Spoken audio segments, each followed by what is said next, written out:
any type of tangible metric that you're chasing, there's going to be good days and bad days.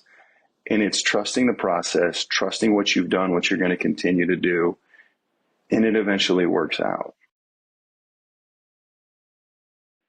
Well, welcome back, everyone, to another very special interview with a man that I got to meet a number of years ago, or actually our paths did not cross on the baseball field. He came after my time at Creighton University, but met him a number of years ago when we did the coach had us come and do kind of a, alumni team building storytelling type session with the current team at Creighton University. It was so fun to meet him and now reconnect and have him on this interview.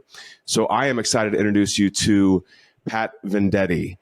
Now, if you don't know who Pat is, let me give you a little bit of background about him because you're going to want to know him.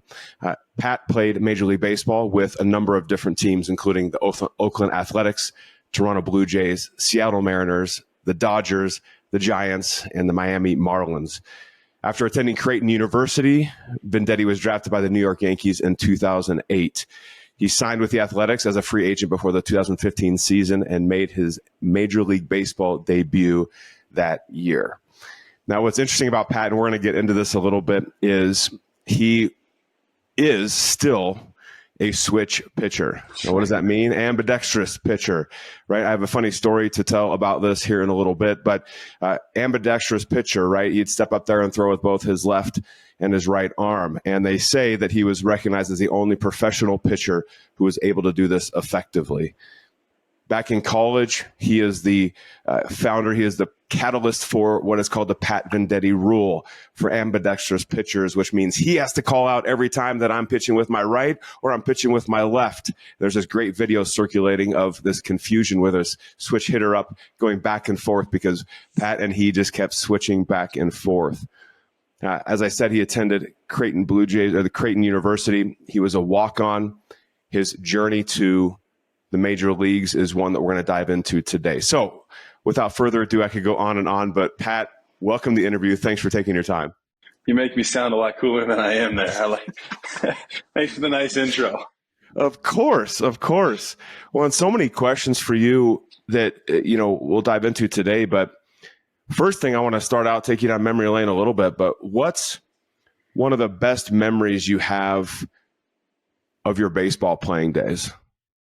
There are, so many in there, but I would have to say the top would be making that debut, just because it was a 29-year road to get to that mound in Fenway Park with my family in the stands, and then being able to pitch a couple innings that night for something that I had anticipated for a long time. And I understood the importance just because of the uniqueness of what I did. Getting there and performing well early, I knew was critical for me being able to have any type of staying power. So to get there was amazing, number one. To get there and get started off on a good foot was probably the most special part of my baseball journey. That's amazing. And to start in Fenway, of all places. I mean, historic park. It was crazy. It was a whirlwind of a day. I ended up not getting there until the second inning because of flight delays. I didn't get to do any of my normal routine. And a funny story about that. So this was 2015. The last time I didn't get to do something in my pregame routine was 2010. I gave up 5 runs. It was in high A. So I was like, I'm gonna take a little relaxed day today. So I didn't do like my typical running, the things that I did leading up to the game that night. So I promised myself, I said, that will never happen again the rest of my career. Yes. And then it happened that night, but thankfully I was able to get past that. And it was a rare exception. I imagine the juice and the adrenaline and that maybe made up for a lack of pregame routine. It carried me through a little bit, but there's no real like training space underneath Fenway or anything like that. A lot of these ballparks will have, massive cages, places where you can go do whatever you needed to do before you even hit the field. But there's no such luxury there. So I had to go right to the bullpen. I played catch at 60 feet, but you're right. I mean, my feet weren't hitting the ground that night. It was a surreal feeling. So there was plenty to get me through there. That's incredible. Well, let's talk a little bit about your journey to the major leagues, because you start as a walk-on And then all of a sudden, a number of years later, like after a long path in the minors and stuff like that, now you're making your Major League Baseball debut. Let's break this down a little bit, because that's kind of an unusual path. It's a different path. It's not that you were some number one draft pick, you were going in the first round, something like that. Like, you had to work for it. So let's talk a little about, like, I don't know, going to Creighton. What was that like? Was that a pivotal moment for you, like going to Creighton, and what did you learn while you were there? Big time. That was probably the most important choice I ever made, and I didn't even make the choice. My dad pretty much kind of forced me to go there, if you will. Not because I didn't want to go to play at Creighton. That would have been a top 5 school for me out of high school to go play at. Leaving Omaha Central, though, as a kid throwing in the low 80s, I didn't think I was ever going to touch the mound at Creighton. So I wanted to go to either, I had Midland Lutheran and then Missouri Western were the two that I felt that, in time I could contribute to. And I think my dad just kind of saw a little bit more there in me. And I think he wanted to get me in front of a coaching staff and a development side that really could pull me along. Throwing Coach Service into that mix. And he took a kid that I didn't really spend much time in the weight room in high school. You think you work hard in high school, but until you get into a situation program like Coach Service has, where he demands the most out of you physically and mentally every day, if you buy into it, the only outcome is you will become a better man. Baseball, yes, for sure, you'll get better. But after that, and I think that's always been his goal, is developing men for the future, and the discipline that he preaches, the unity that he brings together, really cultivates that and helps propel people forward. And myself specifically, that was pivotal for my career. Well, it sounds like you've had a work ethic just in general. It sounds like you had it in high school. Is that true? That translated well to Division I level? He instilled all that in me. He was the one forcing me to, hey, let's go work today. Let's go get this going.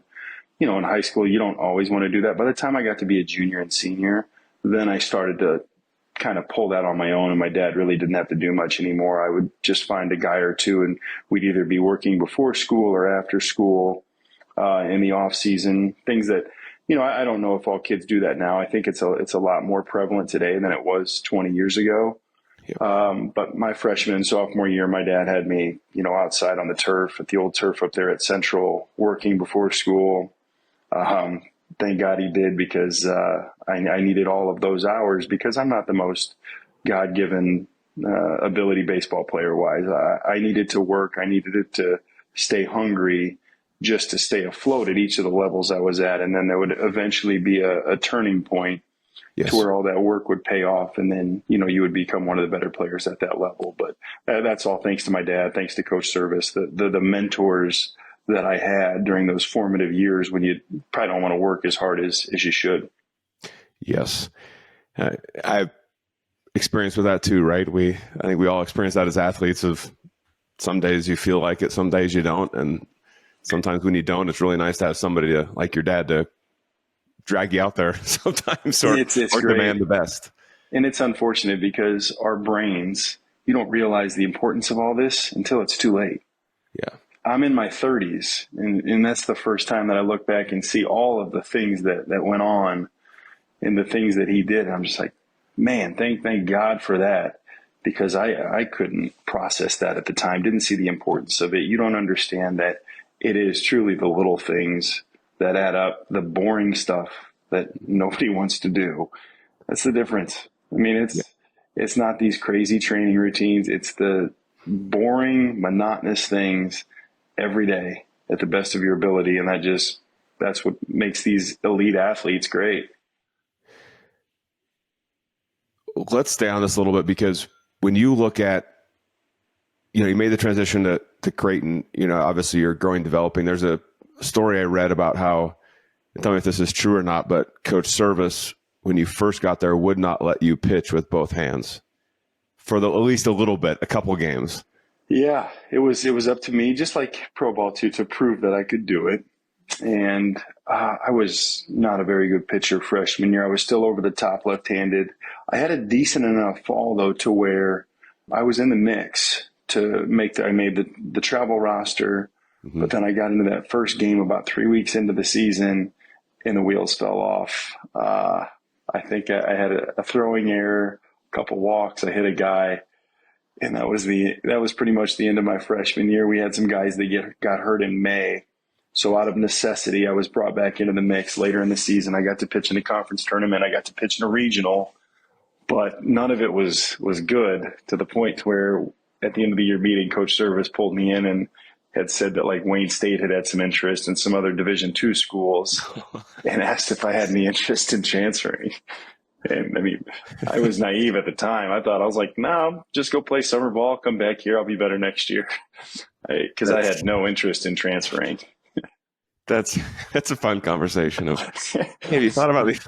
I know you're here with us, but have you thought about these other possibilities? And I didn't think about it until later down the road of like how that conversation should have came in my brain, and just not how I processed it for some reason. And thankfully. Well, I honestly think, I look back at my career and I think being naive to the whole thing, like, helped me. Yeah. And not naive in a bad way, but just like, you're kind of like, nah, it'll work out. Or, you don't process that stuff. At least I didn't. And it works out in the end, right? You don't take it personal. That's the best way, not taking it personal and just continuing the process, finding new ways to get better and work. Thankfully, that's what happened.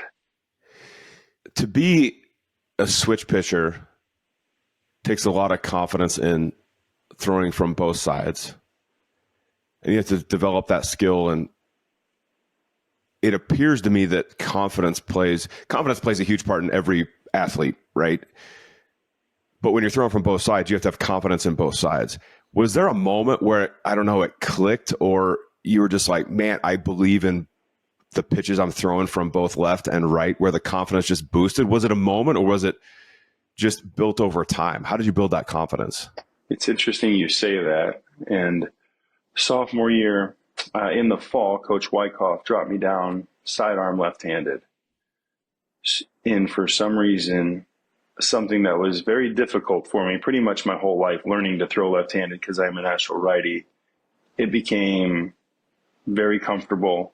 And then it eventually became easy. I have a double jointed middle finger too, so that allows me to spin the baseball harder. That, along with my sidearm delivery, you go from, kind of struggling to find it as a lefty to that being your best weapon. It goes a long way mentally. So when a lefty gets in the box, and, in college, I felt very confident in my sliders that I could throw, 3 or 4 sliders in at bat, even if they knew it was coming. If I located it, I would be okay. And that was all thanks to Coach Wyckoff getting me down to that other arm angle, and then the work that came along with it. But I would say that was the most pivotal turning point from a confidence standpoint in my career. Well, I think when you talk about a coach who wants to mess with what you're doing, right, you have to have trust in that coach, first of all, that he or she knows what they're doing. And then there's an openness as an athlete to be able to say, okay, I'll try this, I'll do this, and then I'll stick with it. Were you hesitant when he wanted to drop you down? Because sometimes, like, as an athlete, my coaches want to mess with my swing or something like that. And I'm like, I don't know. But were you just like, yes, let's do it? Or did you have that trust built in Coach Wyckoff at that point? I don't know if it's God-given or what, but I've always had an open mind to instruction, to at least try something. I don't think anybody's ever told me to do something, to try something that I didn't at least try. And I don't know why that's my mindset, but now that I'm older, I've seen that so many different things work for different pitchers. You look at a delivery like Tim Lincecum, and then, Adam Wainwright. Couldn't be more different, but they're both Hall of Fame type arms. You know what I mean? There's no one right way to do anything. It's just what works for your body, what works for your mind, and what are you gonna take out there to be confident. So thankfully, when he brought that to me, I tried it, and then luckily it was a big transformation right away. Like, I was able to just throw a breaking ball and watch it do things that I'd never seen a ball do before. And that's, when something like that happens, that helps a ton mentally too, and allows you to build off of that. That's very true. Yeah, imagine that first one you threw, you're like, whoa, like, what just And now happened? I did kind of push back. So in 2014, this would have been 10 years after this, the Yankees asked me to drop down right-handed.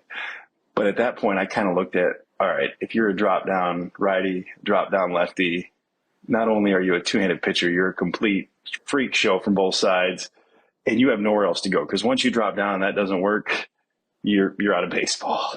You know what I mean? Yeah. Unless you can find a knuckleball. So I did Yeah. push back on that a little bit just because I didn't feel it was best for me. And then I remember I had a former teammate that had turned to coach with the Yankees. He stopped me outside as I was leaving that spring and he goes, "Hey, you didn't hear this from me, but if you don't drop down sidearm, you're not going to have a job next week." So he had heard things in the meetings that like they needed to see something else. I was like, all right, looks like I'm dropping down Up sidearm. and down. And thankfully I did because then a year later from there, I was in the big leagues. That's amazing. Yeah. That's amazing. Talk to me a little about your minor league journey, because you get drafted, off you go. And then what was it? 7 years later, you're making your major league debut, if I'm doing my math right, around about. 7 by, yep. 7 years can seem like an eternity in certain cases. I mean, some people have jobs that are just like, oh my gosh, like I've been here 7 years. It feels like 30. But that's a long journey to get to the major leagues. Was it long for you? Was it short for you? What were the steps that you had to go through to get that opportunity to play in the majors? It went in waves. Sometimes it seemed like forever. I kind of got stuck in high A for a little bit. I made the jump from rookie ball to low A to high A fairly fast, all within a year of being drafted. And then I spent the next 2 seasons in high A down in Florida. And it did get very long there. And, back then they were paying nothing. They're still not paying great now, but then it was like less than $6,000 a year, to work year round. But fortunately, I was able to go play winter ball in there. So in 2011, I went to Mexico, spent the full season playing for Mexicali there in the Mexican Winter League, which is a great league. And then I was able to perform well enough there to where I got home and I got a call from the Dominican team. One of their teams was in the finals that needed a pitcher. So they had a 9-game series for the championship, the Dominican World Series. So I got on a plane, flew out to the Dominican Republic, to Santo Domingo, played in the 9-game series. We went all 9 games.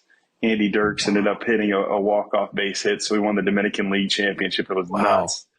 But then right from there, I came back to the reality that I was still in high A. And fortunately, that next year I was able to get up to double A and then spent some time in double A, spent a full year there.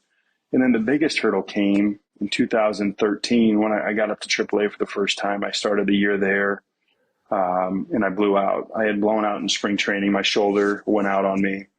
So I tried to pitch through it because I was getting to go to triple A for the first time. It didn't work out.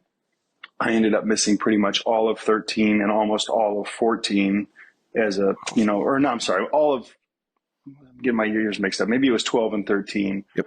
And then I missed those 2 years and then finally came back healthy 14. But it was very long because, at this point you're 28 years old. You're still seen as a fringe prospect. So those were some long nights in there. And then you mix in the winter ball in Mexico, the Dominican, Venezuela. There were some long nights there too. On the nights you're winning and pitching well, it was great. But then on the travel nights and the bad hotels and the things that come with winter ball, it was a very long journey. Yes. Well, baseball can be a grind. I think to your point, when you're pitching well and things are going well, life's good. Yeah. Hunky dory. Everybody's happy. How did you work through those kind of low moments or those slow periods? They're not always low. They're just maybe ho-hum kind of in the middle, right? How did you work through that mentally? Because I think that's, a lot of athletes I come across, it's the season's a grind and they're long. I don't care if you're playing volleyball or baseball or soccer or whatever. You can have those ebbs and flows, but how did you work through it and make sure you stayed as level as possible for the game and for yourself? Yeah, I was obviously not perfect at that. But what I had noticed through my career is if I just stayed with it, kept doing what I was doing, eventually things will work out. And that was kind of my mindset in the minor leagues too. Coach Service always says, just keep going. That's the one thing that separates everybody. It's the guy that shuts it down is the guy that never gets what he wants. So no matter the situation, it was kind of that, just keep going. You know, I didn't always see a light to the major leagues. I didn't always see a path there. It wasn't clear, but, you know, having that faith in God, faith in what I was doing, that was what kept me going. That's super helpful to hear too, because I hear a lot of like, stick to your routine, do the work. Mm-hmm. Even back to your comment about the mundane stuff that you have to do. It's the little things that add up over time, and just keep going through the process. I think that's huge. Who's one of the most influential coaches you've had, and how did he help you get to where you're at today? I've had quite a few. Coach Service is at the top of that list. And then I ran across some really fantastic minor league coaches along the way too. At the top of that chart is Tommy Phelps. He was my AA pitching coach. He was just, the best qualities that he had was the availability. He didn't always have all these crazy ideas of things to try, but he was available to work every day and would go out and spend endless amounts of time with you. And I had barely any money invested in me. It's not like I was a prize prospect that he was in charge of. So I'll always be grateful for that. And then I had a former teammate, Eric Wardekemper, who was the pitching coach at Creighton. He would work with me in the off seasons too and develop pitches for me that I hadn't tried before, whether it be a cutter, changeup. He just had such a unique way of teaching the game to where you just absorb it. It's a talent. I don't have it, but he could take a baseball, put your fingers on there, make it make sense to you. And that was great. And I've also had a couple guys here in Peoria as my career went on. Brian Schaus, Rick Short, who's the hitting coach for the Diamondbacks. These guys had nothing to do with me, but they'd get up, work out with me and a couple of the other guys in the area, and just fantastic coaches. Rick's still in the game. Brian's not, but just tremendous people that I'm happy are still in the game of baseball. I like this concept of like, how do you motivate athletes, right? And I think there are some coaches who just get it. And I think it's not really they get it, they study it, they put time into it, and they try to figure out each, athlete. I'm curious, how are you motivated, like by coaches or others? And then is there a coach that sticks out who knew you in and out of like, this is how I motivate Pat? And what would that coach do? You know what, from a motivation standpoint, I was an underdog the whole time, especially in the minor leagues. Like I had no choice but to do the things I could do every day. So I never really had a coach that brought that side out in me before Coach Service. Coach Service for sure pulled a side of me from an athlete that I never knew I had. He got in there, he found that. And I would always just kind of go back to that. And I've never had a coach as tough as that. I've never had a season as hard as the ones I had at Creighton with how you prepare and the things like that. You don't prepare that way as a professional. It's a different type of more focused training. So it's not, run yourself ragged and beat yourself down to build yourself back up, kind of like you do when you're in college. It's more of okay, here's the time I have today. This is all that I can get in this time, and I'm going to do that. Yes. It's a much more enjoyable form of training, but you need that. You got to feel what it's like in a Coach Service type program. And guys would tell me that would come from Georgia, Florida, because in pro ball, you play with the cream of the crop of college baseball players. Yes. These teams that would play us would always talk about how we got on and off the field, how intense we were, and how crazy our coach seemed. I'm like, yeah, you're right. But I look back at the 4 years I had at Creighton with countless amazing memories. You talk to these guys, even the guys that go to the College World Series with these teams, they don't have that same bond because of it. It's more of a pro ball atmosphere, which it's great. It works for them. But I was lucky enough to see what can happen if you have a man that brings people together and cultivates a program where everybody buys in and wants to play for each other. Now, when you're there, you don't always like Coach Service. Yep. But when you leave, you have no choice but to respect what he does. Yes. Yeah, I think that environment that you're in is so key, right? And so for you, and it's true of me too, but that environment was critical for growth and development. And it doesn't work for some people, right? Let's be realistic. Yeah. It doesn't work for some people. But if you seek out the right environment, and in this case, your dad kind of not forcing you to go to Creighton, but seeing something beyond, he helped get you that right environment. Yeah. And you'll look over the years, there's been, tons of guys that come to the program, leave the program, go other places and do fine.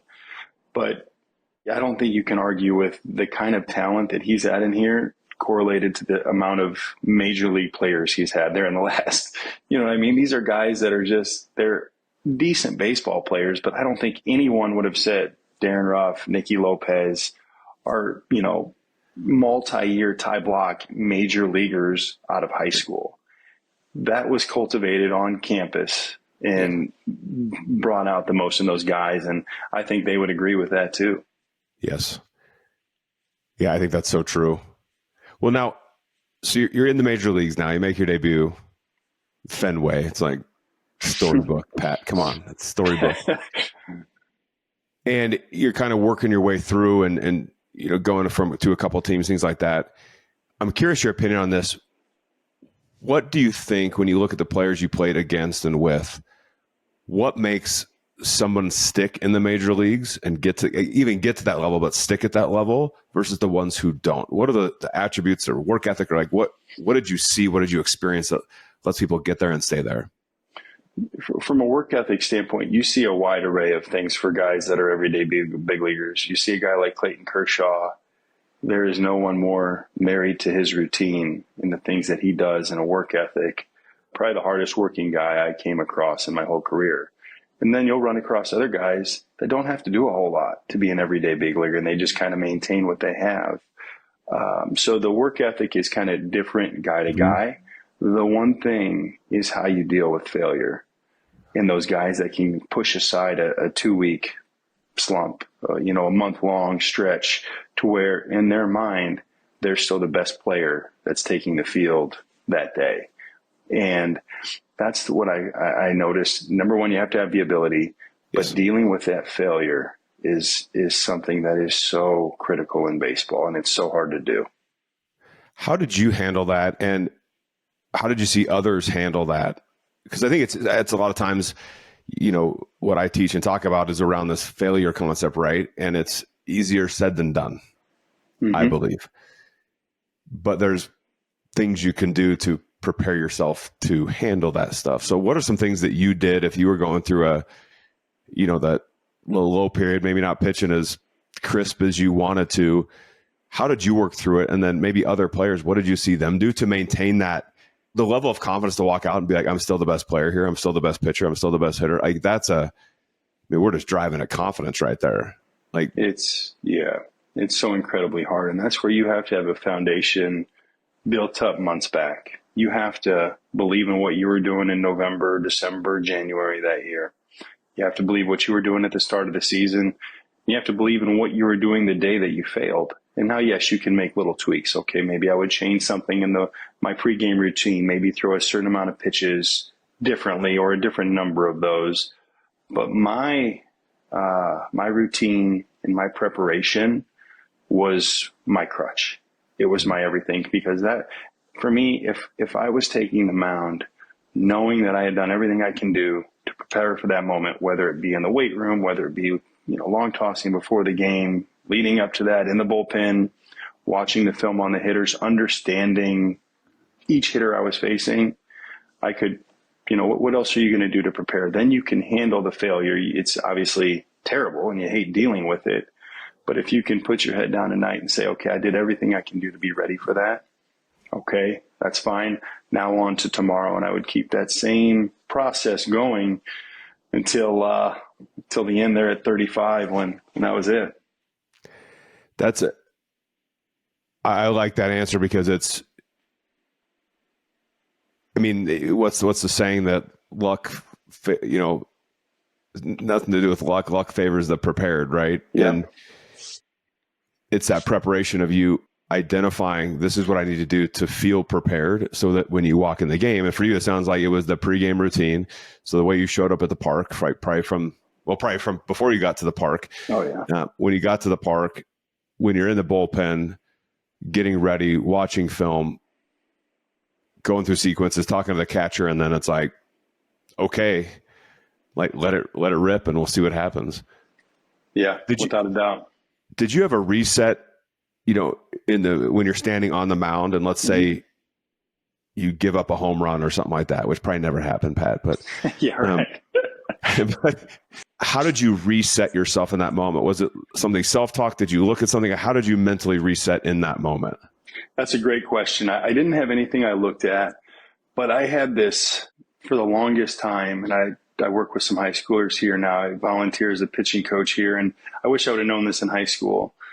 But things are going to go wrong pretty much every time you take them out. Maybe 1 out of 15 times it'll be perfect. The rest of the time, it doesn't go according to plan. So no matter what you did scouting-wise, whatever, you're into a situation that you didn't plan for. So I would have 3 things that I would always lean on to make sure I was getting the ball where I needed to go. And it started with my delivery. So I would gather myself on the mound and say, okay, where's your balance? Okay, my balance is in place. Good. Now where's my direction? Am I going where I need to go? Where's my finish?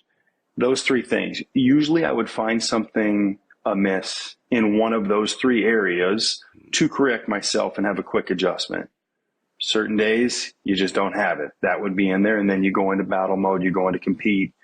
I would aim right down the middle and say, let's find a way to get this done. You almost bulldog it, if you will. Yes. But that was kind of the process that I had. And as far as a reset goes, I would say, okay, get back in here. This is what we're going to do. And have a game plan as that guy's rounding the bases, as mad as you are and, frustrated that you can't do anything from stopping that guy to touch home plate. You know that it can only get worse from there if you don't stop it. So kind of bringing everything back together, focusing on that next pitch, getting my 3 controllables, which were the balance, the direction, and the finish under control and going back to work. Where'd you learn to break that down that way? Just trial and error. That's just kind of what came to me over the years. Yes. And, you use that as I never really looked at it as a reset, but now that you say that, that's exactly what that was. It was that mindset shift to draw you away from, anything you're hearing in the stands, any type of negative thoughts that have, will enter into your mind throughout an outing. It's things like that. Yes. I like that. Yeah. I think I like the simple approach, right? It's like take what is a complex skill to deliver a baseball, right? It may seem simple, but there's a lot going on, right? With balance, arm angle, where you're trying to throw the ball, why you're trying to throw the ball there, communication with the catcher, with the players. I mean, there's lots of intricacies going on in the field that unless you're in the game of baseball, and this is true of every sport, right? Volleyball, and I've got 2 daughters who play volleyball, and my son who plays hockey and tennis and all that stuff. And there's lots of little nuances like communication going on that a lot of people aren't aware of unless you're like part of the game or you've played the game. I like that simplifying the approach.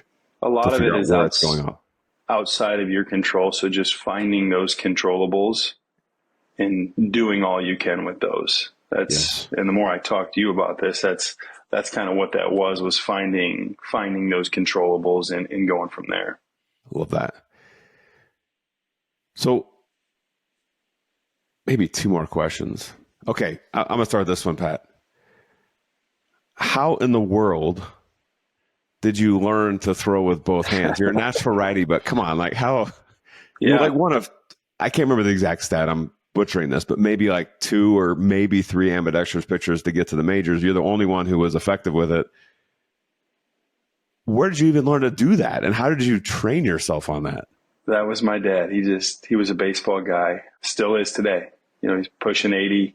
He was catching my bullpens 3 years ago, when I was still playing in this. Oh yeah. He goes down to Florida, plays in these over 75 tournaments. He's a baseball junkie. So good.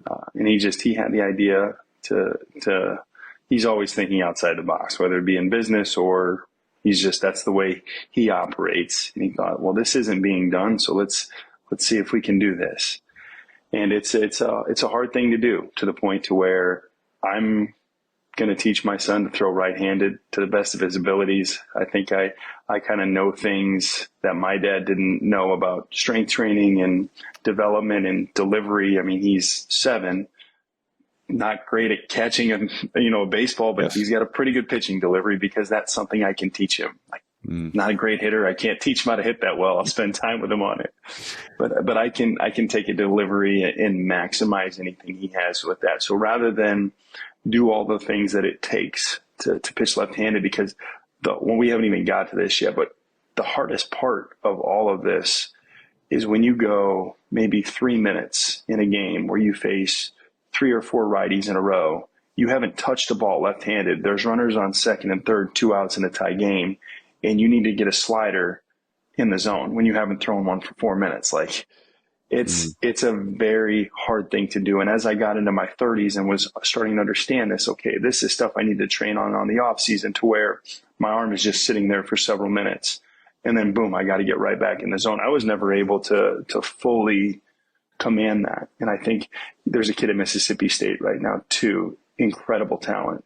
He's pretty much their ace. I think he pitches on Sundays, but he was their ace last year. He's a sophomore. Throws 98 right-handed, 94 left-handed with unbelievable off speed. Jeez. But the things that I struggle with, that I think he kind of struggles with too at times, is, hitting batters, because you go from that smooth delivery, switching hands. It's a tough thing to do. It's a tough thing on the body to do without warm-ups and things like that. So for my son, I'm like, it was my path, but if baseball is going to be your path, we're going to get there the more conventional way. I love it. I think it's so fascinating. I heard stories of your dad tying your right arm behind your back. I don't know if that's true or not. That never happened. He would spend a ton of time throwing footballs, though, kicking footballs, doing things like that. I love it. I didn't, throwing with a different hand that's not your God-given hand is hard for most people. Some people are just naturally ambidextrous. That was not me. Yeah. So you can imagine a 9-year-old, it was difficult to do. Now, I didn't really fight back on it much because I enjoyed being outside with him and playing with him. Yes. But it was tough. That's so wild. All right. So I'll drop the story about your, tying the hand behind your back. Unfortunately, that's not true. Funny story. I was standing in the airport with my wife and daughter, our 12-year-old Pat, and we were on our way, just getting on the train at, DIA to go catch a flight to Philadelphia for a volleyball tournament.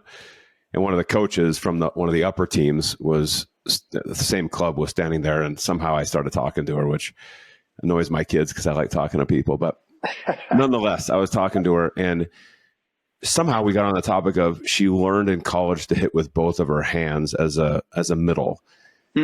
And we were talking, a funny story came up about one of the other coaches that we know. And she goes, "Oh, funny story about, this person that I told her I hit with, both arms." She goes, "You're amphibious." And it's like, well, I know what you mean, but it's ambidextrous. But we were chuckling about that. So ambidextrous, right? Or switch pitcher or switch hitter, I guess, in volleyball.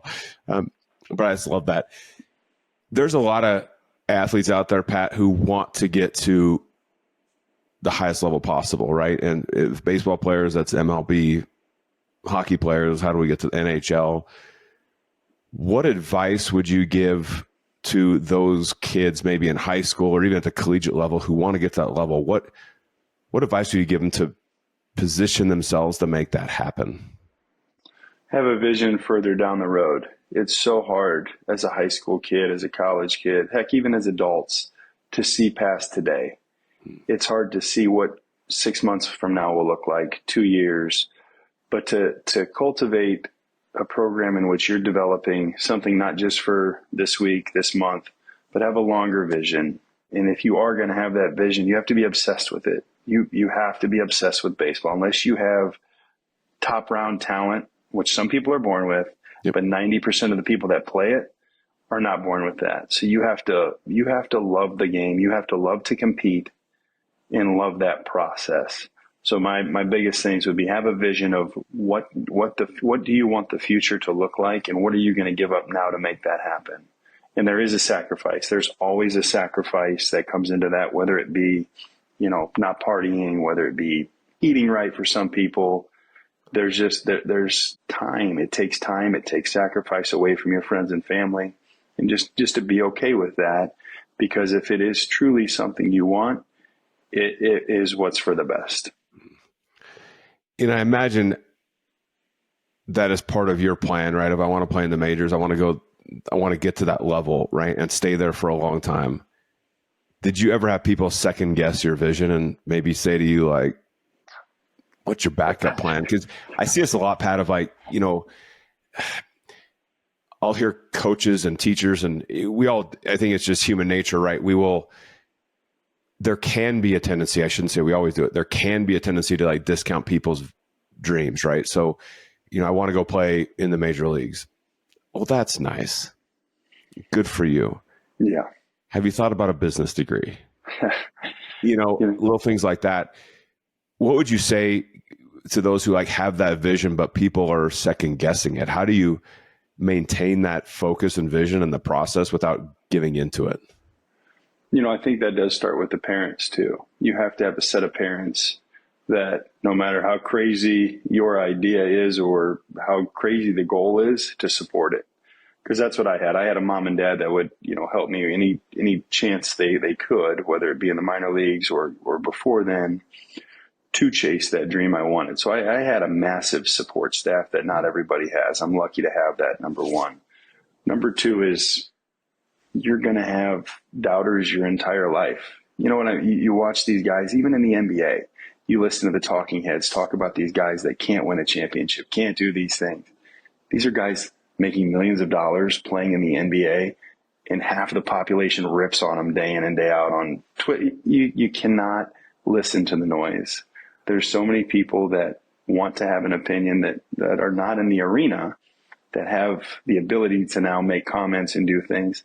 You just can't listen to it. And you have to trust your vision, have that laser focus on what you're doing, and eventually it'll work out. And I always looked at it as, maybe I won't make the major leagues, but whatever I'm doing now will help me down the line. And I've noticed that I'm in sales now. I thought this was going to be way less stressful than baseball. It's not. You have anytime you have that, that want to succeed in the any type of tangible metric that you're chasing, there's going to be good days and bad days. And it's trusting the process, trusting what you've done, what you're going to continue to do, and it eventually works out. What a great way to end this, Pat. It's solid advice. And I truly cannot thank you enough for taking your time with me today, just to share your story a little bit and some of the nuggets and wisdom. And it's so fascinating for me because doing all these interviews, right, with you and with, NBA, players and NBA coaches and football players and football, like all these variety of different sports, there's certain themes that start popping out. And you touched on a couple of them, which I just love. But, even at the end, setting the vision, doing the work on a daily basis, and not giving up on that dream, just keep going. And funny enough, I have that sign right behind me. I don't know why that was meant to be, but it is. I just noticed behind that. me. So, I was channeling Coach Service, but I think I was channeling Pat Venditte right there.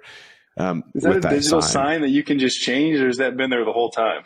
That's been there. Yeah, exactly. Yeah, it takes praise, as you say, and just pops on. Yeah, it's great. That's cool. I didn't even notice that. Exactly. That's so good. Thank you so much, Pat. And maybe if you have a minute afterwards, we'll catch up for a minute, but I just can't thank you enough. And man, it's just awesome to connect again. Yeah, glad to be on here. This is, it's great what you're doing. Awesome. All right. We'll talk again soon, Pat. Thanks so much. Thanks.